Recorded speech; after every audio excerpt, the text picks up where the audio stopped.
So we are all excited and grateful to have you all here.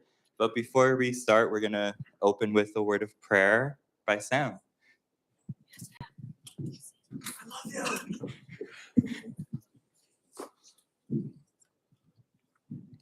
Dear and Holy Father, we're grateful for this day and the blessings that's given us. We're grateful that we're able to come together to tell each other about the things we know and the things we've learned, and we ask that we'll be able to all perform our tasks effectively, and that we'll be able to better serve others throughout this week and learn more of thy Son. And we say and ask you these things in the name of thy Son, Jesus Christ. Amen. All right, so we're in for a real treat today.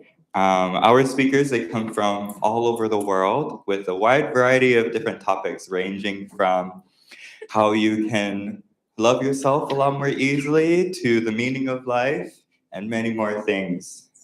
And we know that as you do your best to listen and apply the things that they will share with you, that you really can be changed by what they have to say. And before I share the names of everyone who's speaking, we'd love to let them introduce themselves with a short little video.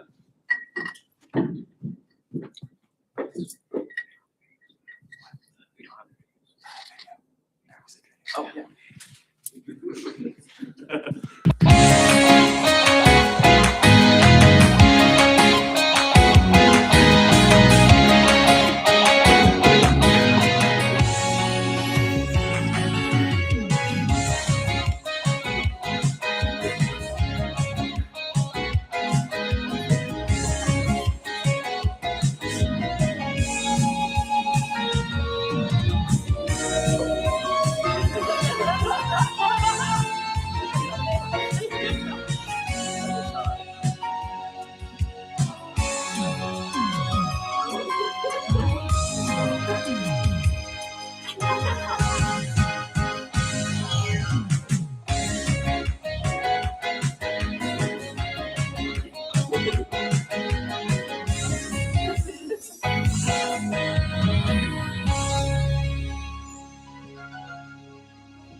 Let's give them a round of applause. So our speakers today, in this order, we're going to hear from Janet Starr, from David Guerrero Criollo, from Isaiah Jeffries, Isaac Belknap, and Brigen Parnell. And our first speaker is going to be Janet. So a little bit about Janet. She has 10 siblings. She loves drawing and painting, singing, and sewing, and she also has a wide variety of music. Specifically, has anyone heard of BTS? Woo! Janet, she also loves the well-known, famous K-pop boy group known as BTS, and because of that, it's inspired her topic, where she is going to share with us how, through their personal experiences, they taught their fans how we can better show up for ourselves and love ourselves as well. So everyone, please give it up for Janet.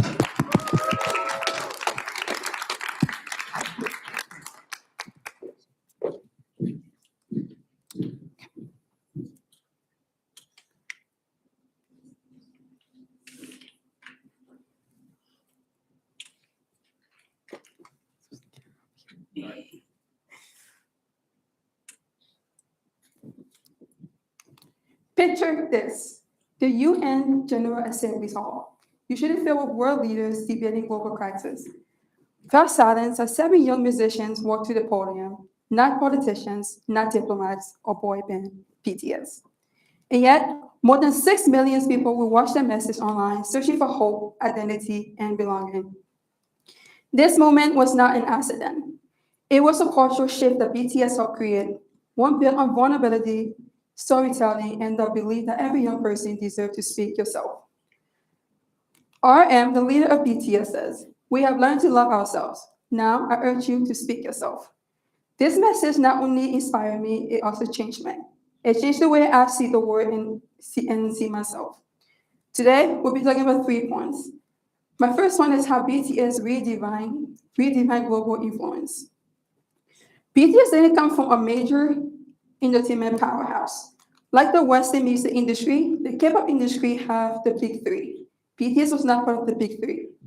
They came from a small company called Big Hit Entertainment, which was on the verge of bankruptcy, so they didn't have enough resources to promote their artists. So BTS had to use all the social media outlets to promote themselves and connect to their fans. The 2018 UN speech, and even coming from a bigger company, the NO Rising will become one of the most influential groups in the world, breaking records and reshaping global pop culture. The 2018 UN speech was marked as the first time a K-pop artist addressed the General Assembly, urging youth to embrace self-love. What struck me most was how personal that message was. RM didn't just stand there as a polished celebrity. He stood there as a human being who struggled with fear, identity, and self-acceptance. His honesty helped me realize I didn't have to hide a part of myself I thought were not enough. His words, no matter who you are, where you're from, your skin color, your gender identity, speak yourself, felt as a permission to stop shrinking and put yourself out there because your voice matters. And for the first time, I felt that my voice didn't need to be earned, it belongs to me. And that's my truth helped change the way I see the world. Their advocacy extends beyond music. BTS influence isn't limited to ads or chats. They use their platforms to advocate mental health, education, and global cooperation. During the launch at the UNICEF Generation Unlimited, they stood along world-class leaders to promote youth empowerment and speak about global issues. Hearing them talk about global issues helped me rethink what influence looks like. It's not about perfection, it's about honesty. And their advocacy helped me understand that my voice, even if small, can contribute to something bigger. Speak yourself, love yourself as a global movement. The heart of BTS message is simple but radical. Your voice matters. The 2018 UN speech emphasized that loving yourself isn't a destination, but a lifelong journey. And that sharing your story can also empower others to do the same. Their message helped me understand what self-love is. It's about looking at yourself, your fears, your flaws, your dreams, and choosing compassion instead of criticism. BTS matters not because they are global superstars, but because they taught us what influence looks like.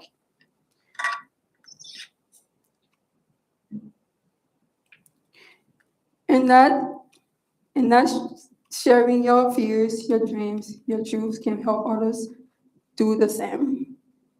So, what story are you afraid to tell? What part of yourself have you silenced? And what would happen if you finally spoke yourself? Your voice matters. Use it.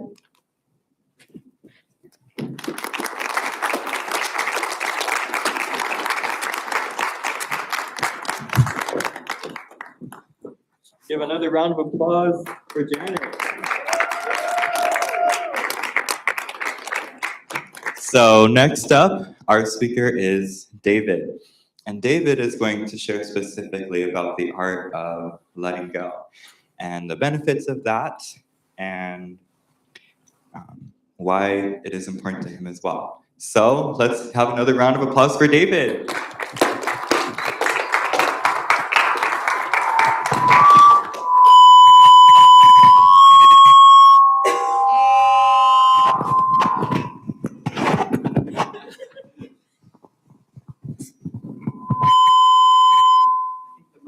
Too close to Yeah, so just walk away from each other. No, never mind. All right. Yeah, just turn that one off. Can you hear me? What about? No, they're both off.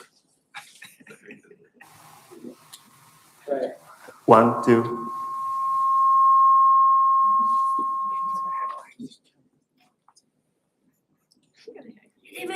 How are we, guys? Until until we have this solved, I want you guys to first look up. Look up for a second. Now look to your left. Now look to your right. Good boys.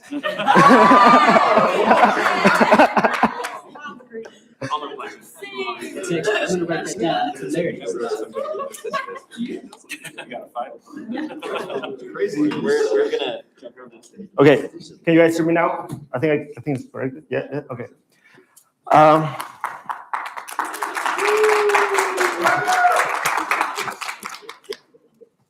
So, letting go.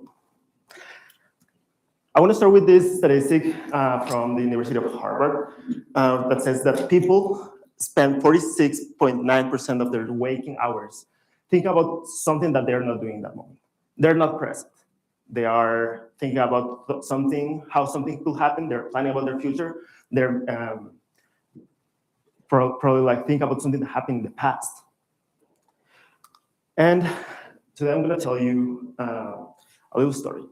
When I came here from Ecuador to Idaho, it was 2021. The pandemic was about to pass, and I didn't know I was coming here until 4 months before semester started, because that was the deadline to apply to BYUI.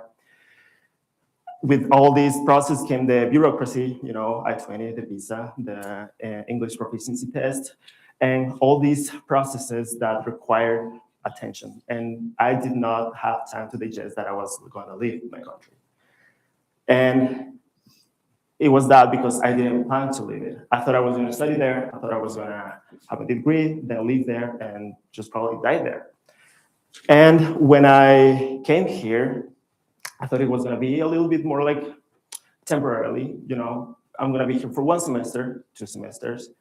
Then those 2 semesters turn into a year, then into 2 years, 3 years, and now we're here. I'm graduating this semester from BYUI. So one of the first things that I did when I came here was didn't talk to anyone, because again, I thought it was going to be temporary.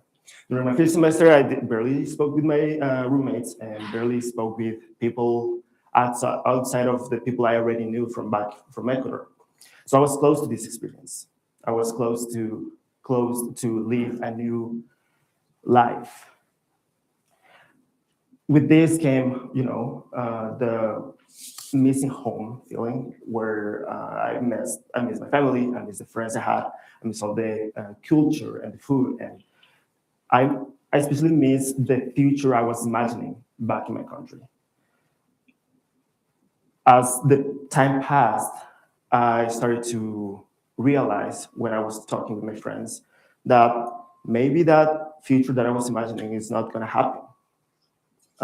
Like all these things that I wanted to leave probably is not going to happen, and all these ideas were about to change. With all this came this little realization that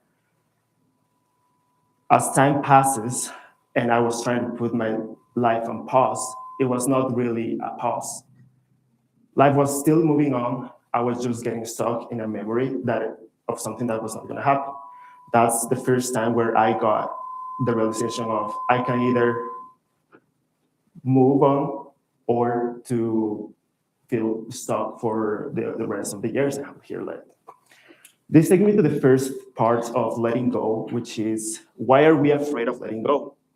Letting go, for most people, is fearful because we are afraid of loneliness. When we let go of someone or of a memory we have about someone, it brings us this part of the grief. This grief, even though the interactions we had with this person was not good or it was not healthy, it still gives us a grief, and that makes us feel sad and alone. The second part of letting go is the second reason we are not letting go is because losing identity. In my case, the culture I had in Ecuador is very different from the culture we have here. And that means losing something, losing identity, losing who I thought I was. and redefine ourselves. This is one of the reasons that letting go also helps to grow, because you are learning to be a different person, like totally different person. And the last one is because of uncertainty.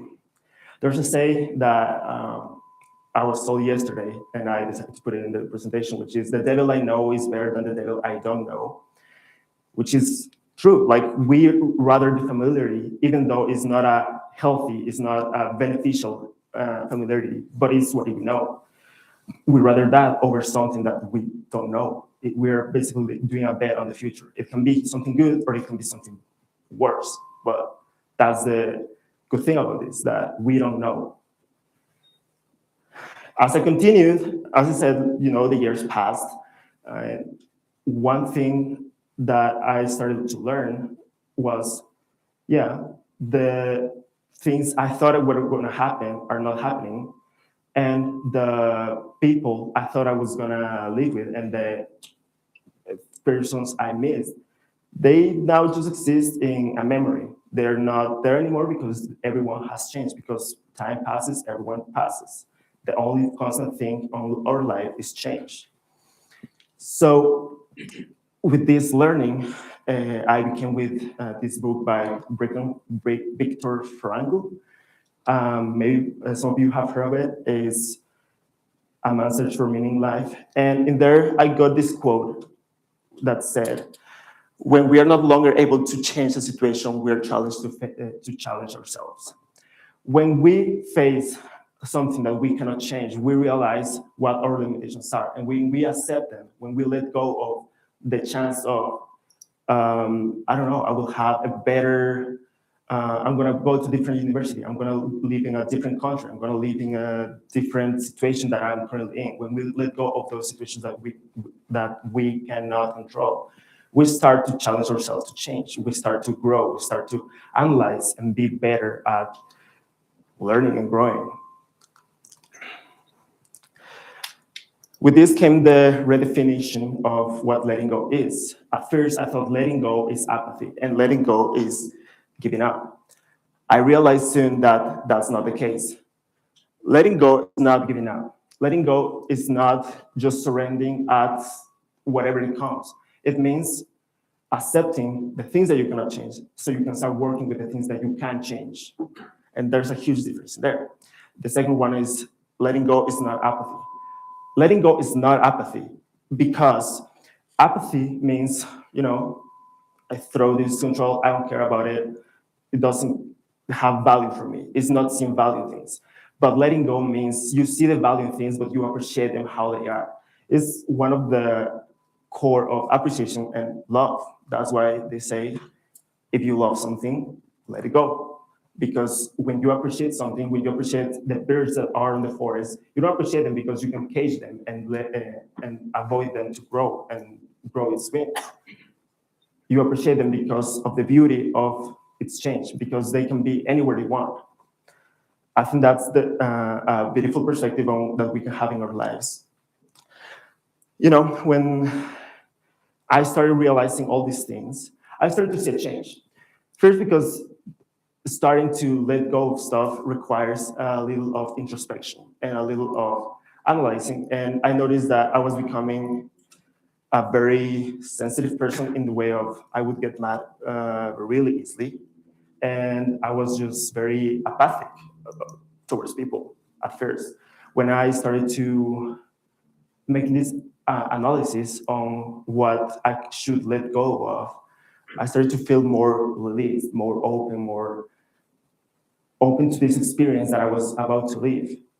And I still have plenty of years of college back then. And I really thought that this growing was probably not possible because I was already 2 years in college. But after this analysis, I realized that I noticed a growth on myself. And I noticed that as I was letting go of the things that I was not going to be able to change, I was opening a space for the things that was happening to me in the moment and the people I started to meet and all this experience. After that, I met one of my best friends and one of the people that I appreciate the most. And right now, they have graduated to. So that was another let go. So with this process, I realized that this too shall pass. It's an old phrase, and what this phrase let us know is that the good times will pass as well as the bad times. So when you're going through a bad situation in your life, you just know that this will pass, everything will go. But when you are living a good thing in your life, when you're having a good moment, you also have to have this present. And this takes you to presence. When you are aware that what you're living will pass, you enjoy it more. You enjoy the moments where you're mad sometimes. You enjoy the moments where you're happy with your friends because you know that it will pass. And today I want to make a call to action to you guys and to start like an analysis on the things that you have to let go. And probably it's maybe a too heavy work to introspect. So what if we just start with a thing we didn't like about our day? Because that thing sometimes tells us about what we have to let go. Example, I didn't like that my roommate didn't do their dishes today. Sounds like simple, but I think like that could let us be, okay, maybe I need some more patience. Maybe I have expectations because I used to live in a house that this could happen every day and I'm used to this type of life. But right now I'm in college. And I think if we start with this, it's going to be like very beneficial for all of us. Thank you.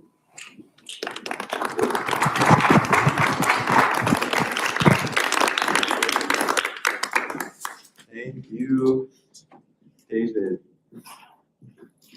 Have you ever wondered what makes a good story?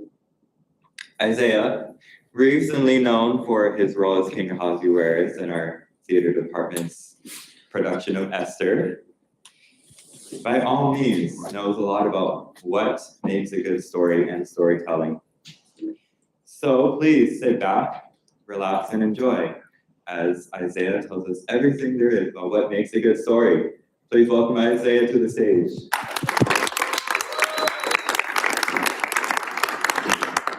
Hello, ladies and gentlemen. To begin, I would like to tell a story, a very important story, but first I need your help. Just a little bit of audience participation is going to make this a success, so please help me succeed today.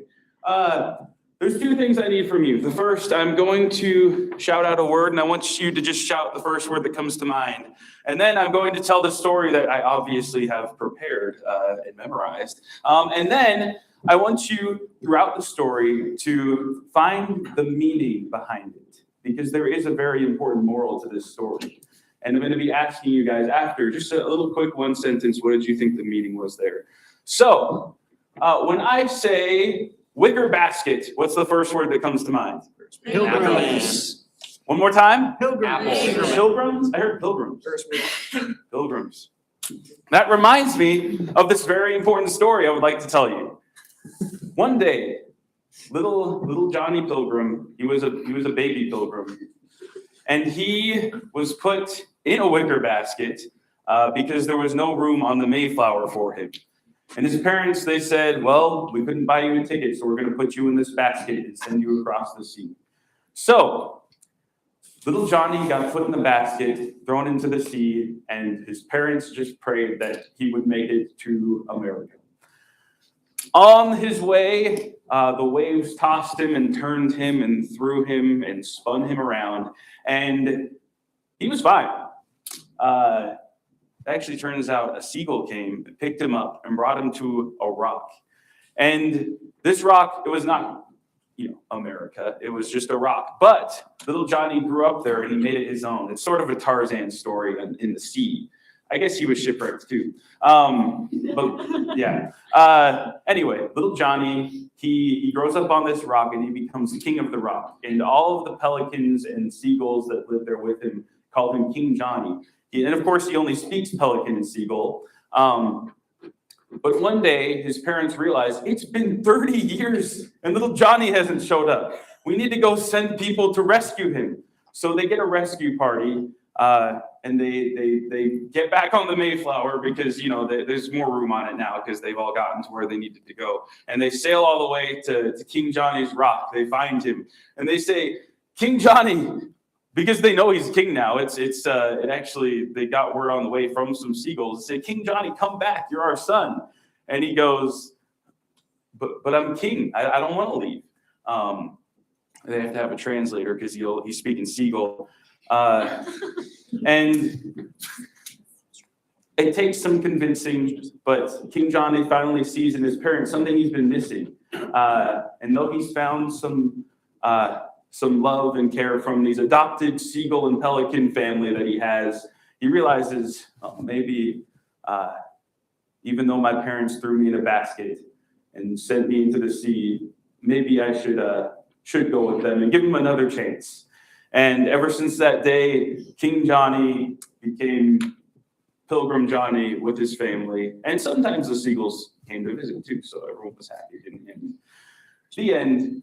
All right, so by raise of hand, what morals did you find within this story? I can give you a second. Yes. Know your identity and where you originally came from. Yeah, fantastic. Know your identity and where you originally came from. Any other morals anybody found within that story? Thinking about it. Yes. Don't put your son in a wicker basket in the sea. That's a good one. That's a good one. I wouldn't recommend that. Yeah. Make the most of your situation. Yes. That's also a really good meaning. He became king. I mean, king of some pelicans and seagulls, but he was happy with it for a while. So living on a rock. So yeah. As humans, we hunger for a lot of things. The first very natural thing is food and water, but you can use the word hunger for lots of different things. Shelter from storms and from danger. We hunger for love. We hunger for respect. I think something we constantly hunger for that sort of encompasses many other things is meaning. We hunger for meaning. And I made that story up. I don't know if you can tell. But it's amazing how many stories there are out there that everybody can pick something different out of. Specifically, I would like to talk about fictional storytelling today, because I think there's a lot of benefit and a lot of merit to that. Now, factual storytelling, that also has equal amounts of importance, but I wanted to narrow it down, and I do love some good fictional stories. There are three major ways that I think stories can help us develop.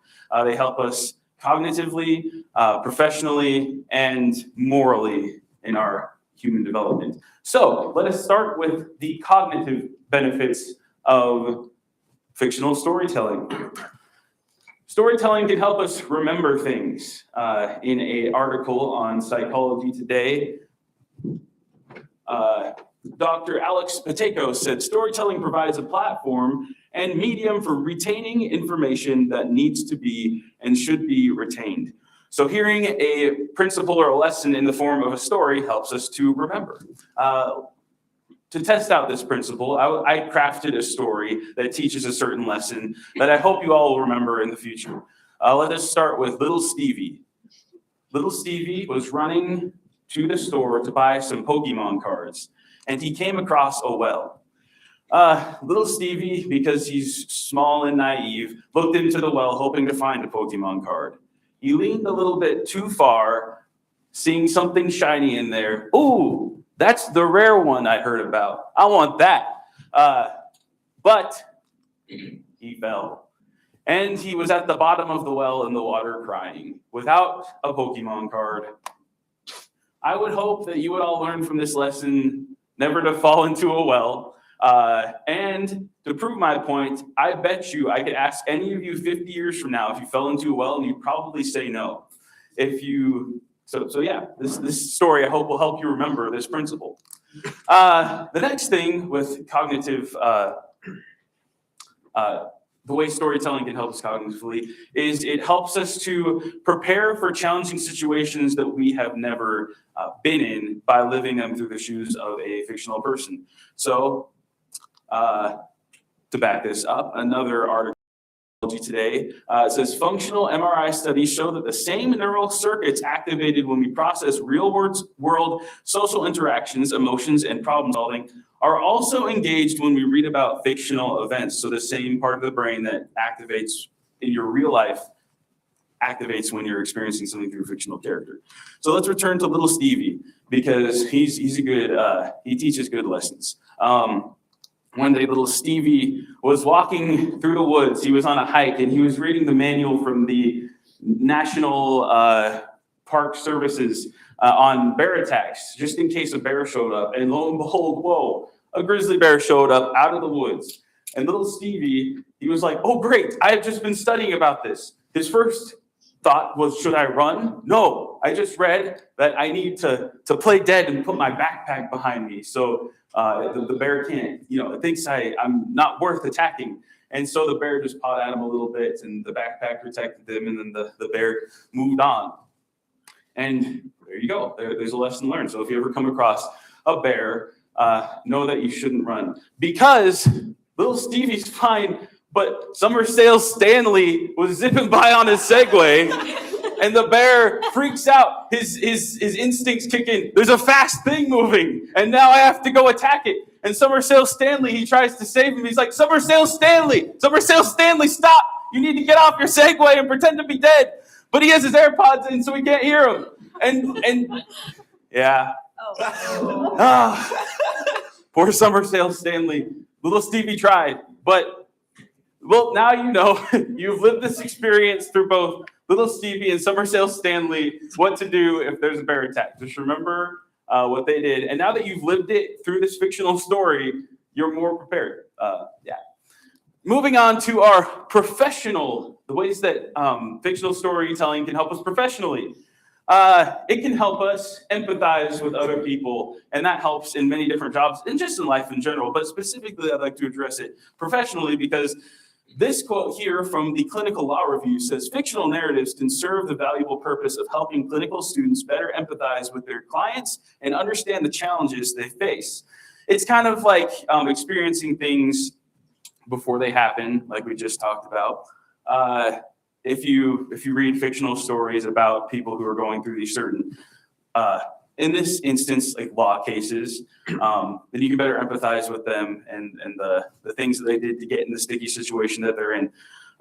Returning back to little Stevie, let's say you were a lawyer for little Stevie because when the police went to inspect the Segway, they found that it had been tampered with and little Stevie's fingerprints were on it. And so just hearing that, you're like, oh, of course, little Stevie, this is terrible. He murdered somebody. This was all intentional. But then it becomes a little more complicated when little Stevie tells you that Summer Sales Stanley ran over his father with his Segway and killed him. And that's why little Stevie got revenge. And so now you're like, well, that's terrible too. But, it helps you deal with these moral dilemmas before they come up. When you can empathize with people through fictional stories. The next principle is they can help us challenge certain issues. And making this last one, the media's fictional stories also raise challenging policy issues pertaining to core subject matter. And again, this applies to law students, but I think if it applies to law students, it can apply to us because, lawyers are very high up, high status jobs, and it could trickle down. So yeah, it gets your mind going, challenging issues, such as maybe they need speed limits, like you would think in the lawyer thing. Maybe it's not little Stevie's, I don't know, how can we solve the bigger issue? Maybe going less than 75, because he was going 75 when he ran over little Stevie's father. Maybe having a speed limit of 75 for these things. Lastly, I'd like to talk about the moral way that it helps us develop as humans. And this is little Stevie's gone. We're done with little Stevie. We're going to talk about something a little more serious. We're going to talk about this man first, Erich Maria Remarque. He served on the German side of World War I. He was wounded badly, and his mom died while he was out recovering from his wounds in military service. This man, he served in World War I, which was a horribly devastating war, and he saw the atrocities and wanted to, when he came back, like I'm sure anyone wanted to, he wanted to change the world because he was living in such a broken one. So he wrote All Quiet on the Western Front. I don't know if you're all familiar with it. It's a brilliant story about a man in World War I. It's a fictional story, but he borrows heavily from his own experiences, and just shows how horrible that experience was and how horrible and devastating war can be.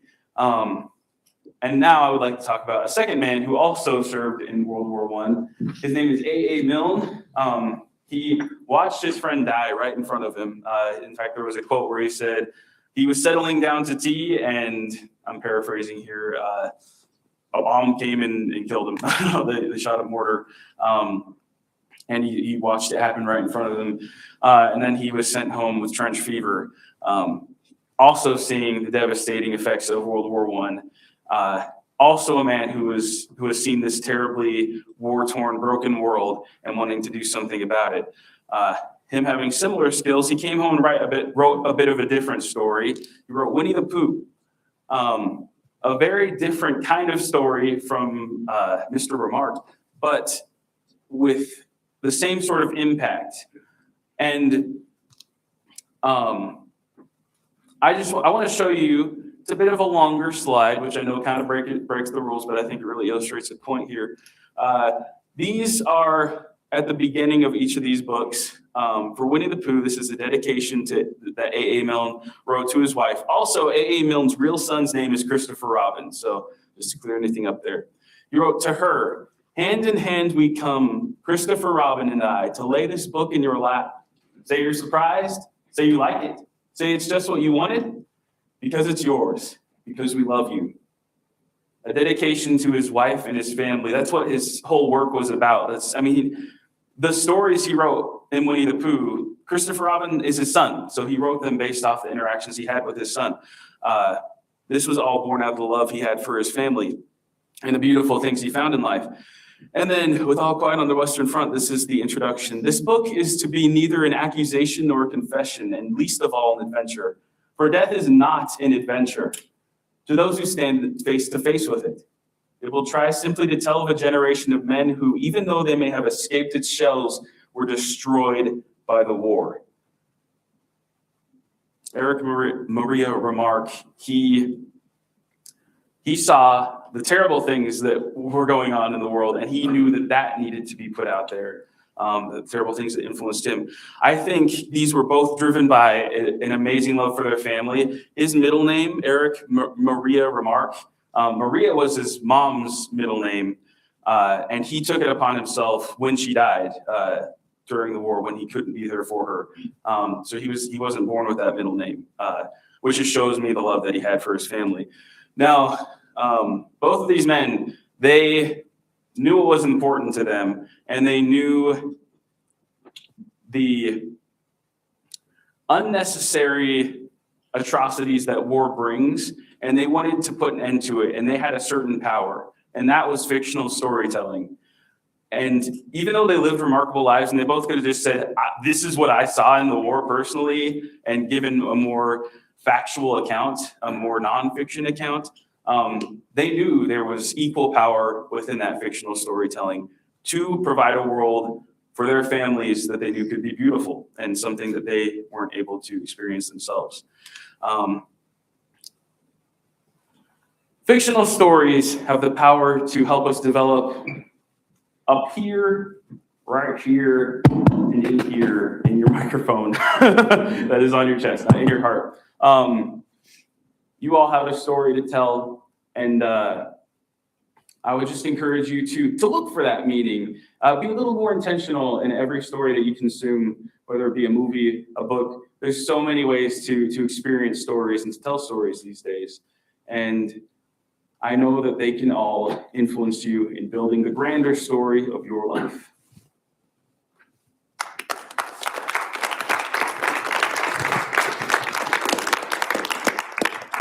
Thank you, Isaiah. Our next speaker, he has 12 full siblings and 9 step siblings. to Isaac, family is everything. But he poses the question, what about when maybe family isn't always easy?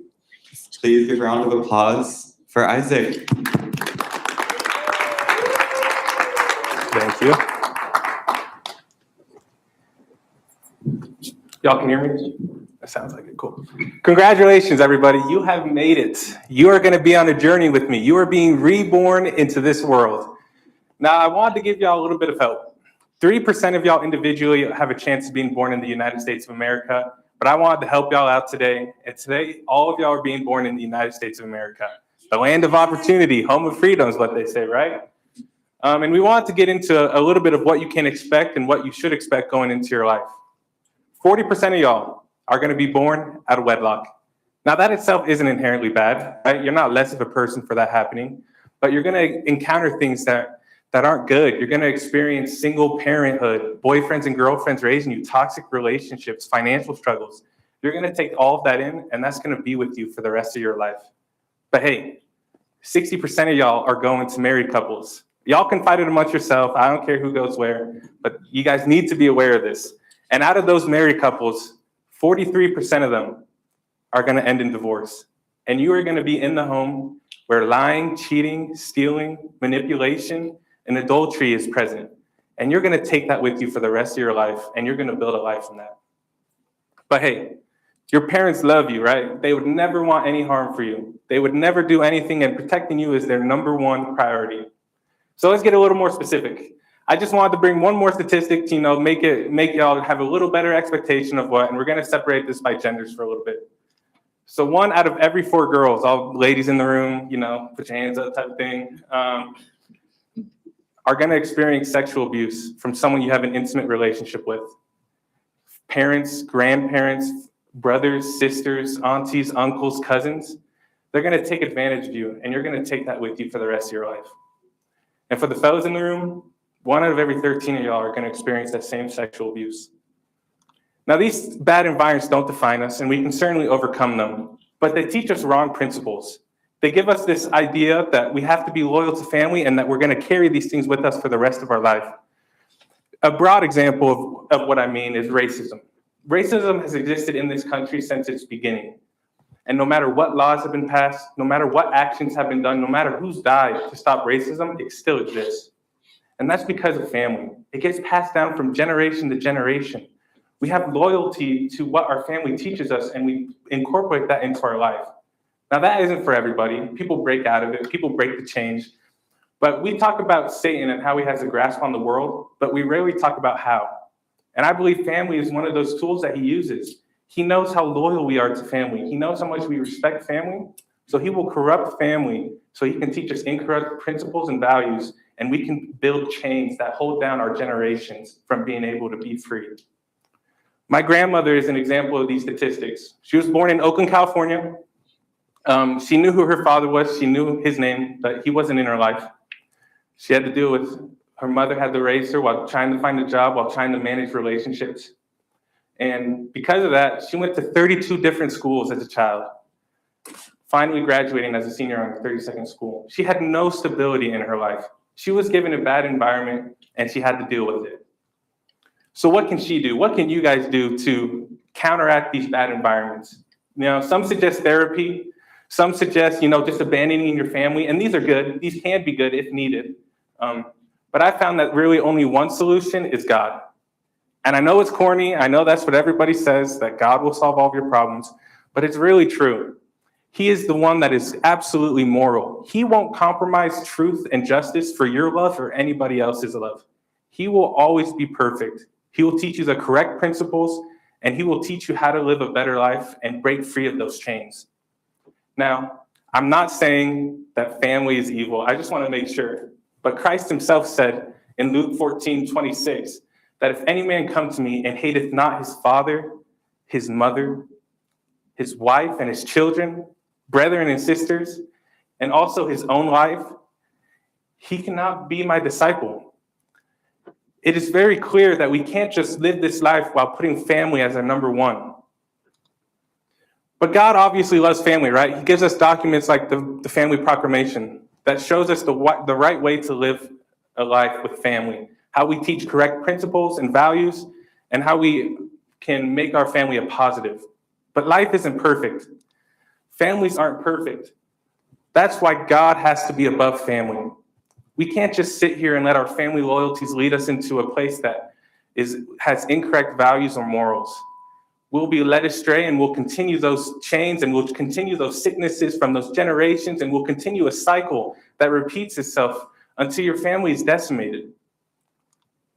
Now, my grandmother decided when she graduated from her 32nd school that she wanted change in her life. She had found the church years earlier, and she decided she wanted to change her environment and go somewhere better. So she moved to Utah for school. And I am eternally grateful for this. If you would have saw where she started to where she ended, she had broken so many chains and freed up me and my future family to be able to be better than her, have a better opportunity than her. But she still struggled with things. You know, just because a chain's broken doesn't mean another one can't be made. She didn't have her father in her life. So when it was time for her to get married, she didn't know what to expect. She didn't know what a good father figure looked like. She didn't know what a good husband looked like.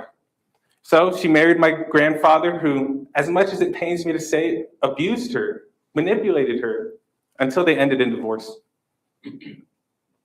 And it left this salty feeling in her mind about men in general and about family. She had spent her whole life looking for belonging, and when she thought she found the one in her life, he betrayed her.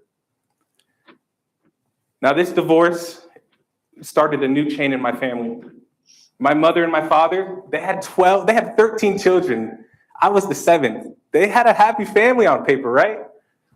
But that marriage ended in divorce, and it was an ugly divorce. Like, I try to spend time with my little siblings as much as possible that are still in the home to make sure that they know they are loved and cared, because it is an ugly thing. And that chain was continued. And now, as I get ready to get married, hopefully, I'm terrified. I don't want to continue this chain.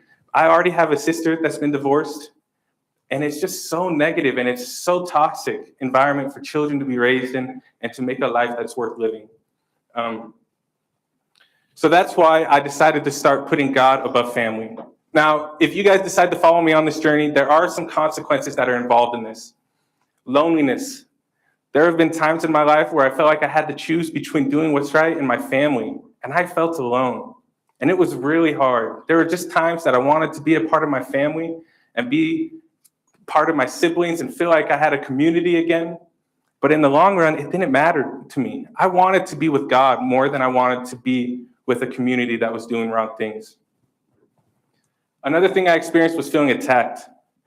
You know, we were taught that our family loves me, and my family loves me. You know, I'm not here to say that they don't love me, but through my experience, I felt attacked by them. They've said things about me. They've done things to me that I felt like they were attacking my character, and they've made assumptions about me.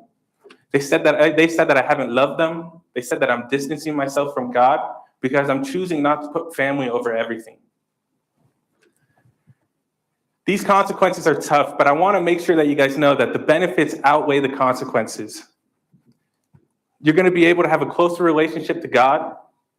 You're going to have self-worth of knowing what you're doing is right, and you're going to be guilt-free. But most importantly, you're going to be able to break the chains that your family have. You're going to be able to move past the things that held your family back and become something better. So today, I wanted to ask all of y'all to look into your family relationships. Do you put any of them above God? Do you put yourself in any comparable situations for family? If you are, I'd ask you to stop. It's not worth it. God is greater than family. God will never lead you astray. If you follow God and put God above family, you'll be able to break the bonds that have held your family back for generations and give your children a future that includes love and a relationship with God. Thank you.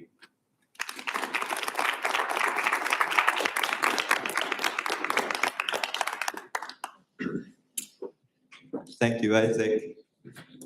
You ever wondered what the meaning of life is? Why we're here? Our last speaker, Brigen, has put a lot of deep thought into that and is going to share his thoughts with us as well. So let's have one more round of applause as we welcome Brigen to the stage.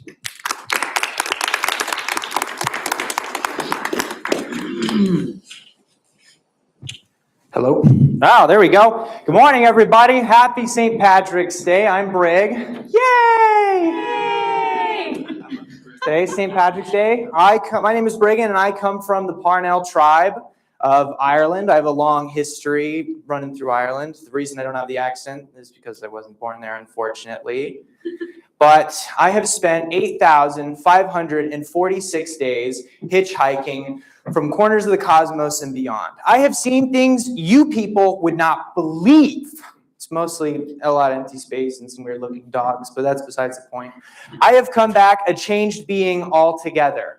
You're probably wondering why. Why? Because I have found the answer to life, the answer to the ultimate question of life, the universe, and everything. What is the meaning of life? Well, I'd like to give you my story, but it's a tragic one, spans decades, involving some run-in with the local government, some broken bones, and a lot of microwaving forks. But I'll give you the bargain bin version of it, the short version. I found it on the back of a gum wrapper at a local Circle K. I know, strange things are afoot at Circle K. That's the short version. My story starts at the beach. I went to the beach on the search of the answer of life, the universe. I thought, what could the answer of life, the universe, and everything be? I opened up my gum wrapper, and there was on the back in runes said, meaning, purpose. Now, before you get all skeptical, come up here, start throwing produce and questioning me. These methods have been proven scientifically, psychologically, and cosmically. Anyways, I was at the beach. I was at the beach, and I was wondering what the meaning of life was, so I looked and found the answer of meaning. It was meaning. And, well, shoot.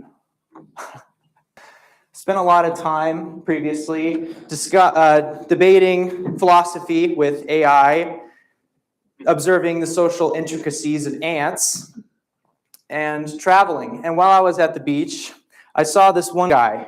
He was clearly not having a great time. He was sweating, covered in grit, sunburnt, not having a great time. And law mandates you have to be at the beach for at least an hour, to soak up the vitamin D. I think that's just something the government tells us, to roast ourselves like rotisserie chickens. Anyways, he was not having a great time, and he wasn't there for a whole hour yet. So I was wondering, how on earth is this guy going to spend his time? How is he going to pass it? So he picks up a shovel, plastic bucket. He finds a relatively empty spot in the sand, and he starts digging. Sure, that's a way you can spend your time. Waste an hour or so. About an hour goes by, still digging, still going nuts. And I wonder, why is he doing this? About an hour goes by, and a digging hive mind of sorts sort of spreads out over the beach, calls in a couple more guys. They've never met each other, they'd never speak to each other, yet they were drawn to the same spot and the same purpose. They all started digging wordlessly. About an hour goes by, and they have a pretty sizable hole. It's pretty impressive. Another hour goes by. They satisfied with their work. They get out of the hole. They fill it right back in. Why on earth would you spend 3 hours of your precious time doing hard manual labor in the sun without pay? So I did the only thing I could think of, and I went to the Hitchhiker's Guide to the Galaxy to look up an answer. And I found an interesting note, if you will. Viktor Frankl, in 1942, was a psychiatrist and a neurologist. But he would have his titles, his dignity, and his clothing removed when he was interned at a Nazi concentration camp during World War II. During his time, he discovered that the prisoners who survived weren't always the strongest, had the biggest muscles, or the greatest immune system. Survivors that made it were holding on to something, a spiritual purpose, a reason to return outside of the gates, a half-written book they wanted to finish, a daughter they promised to see again. Those who lost their why or their meaning for being gave up. Their mind digressed more than their body did, and they just gave up. Survival depends on meaning. Humans are meaning-making creatures. Without meaning, suffering is just suffering. It's horrible. You can't stand it. It's torture. But with meaning, suffering becomes a mission, a manageable story, and a task. He distilled all this into 3 ways humans can create meaning from suffering. The first being creation, doing a job, doing a task, completing a project, helping someone with their project or task, making your mark on the world. The second one was experience, connecting yourself with beauty outside or nature, or more importantly, connecting with another person you care about outside. And the third was attitude. He discovered that your attitude was the most important, the really big one. When you can't change your suffering, when you're stuck in a situation, such as a hospital bed or on the beach digging a hole, your attitude impacts everything, how you focus on it and how you look on it. Now, you're probably thinking, why does this all matter? Why is this all important? Look at an athlete. An athlete going through a marathon is in immense pain. They are basically being tortured. Their lungs are on fire. Their legs are burning. If you put a random person in that situation to suffer that pain without meaning, it would be horrible. It would be torture and inhumane. But that athlete is able to convert that pain into a meaning, into the burn you feel when you go to the gym. They feel the progress. They turn the pain into a trophy. Parents also do this. Why do they suffer sleepless nights? Loss of personal freedom, screaming children? Because they have adapted a meaning to it.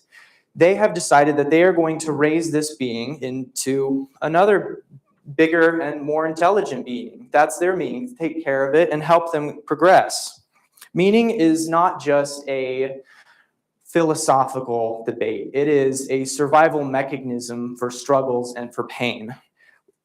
Struggles without meaning is pointless, versus when it has meaning, it becomes something bigger. It becomes a bigger part of yourself.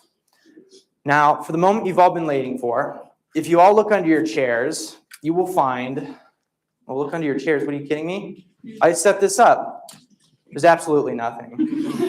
But there is something I can give you. I can give you 3 questions that you can ask yourself when the universe is feeling cold and really down on you. First question, what can I contribute? What can you do? What project? What task?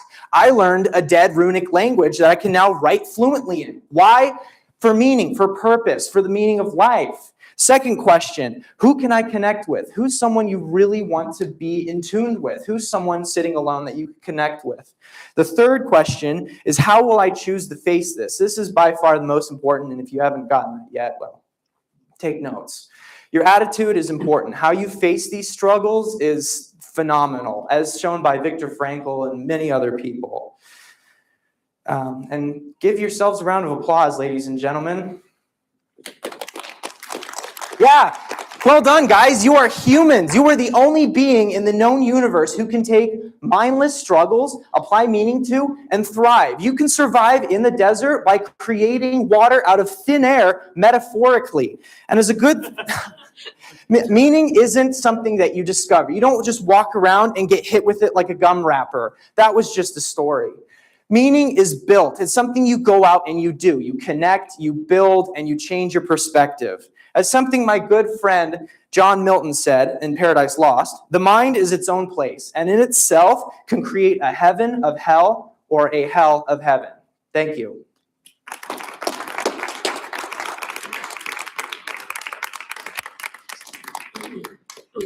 Let's give one more round of applause for all of our speakers today. So I know I definitely learned a lot, and I hope that whatever spoke to you, that you truly can take it and apply it into their lives. And with that, thank you all for being here.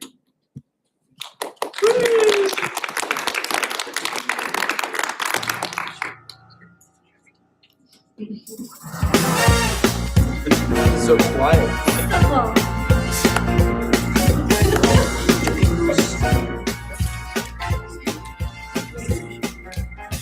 You can never know what it's like. Your blood like a winter freeze, just like ice. Your bills are cold, lonely light that shines from you. Why does like a wreck you?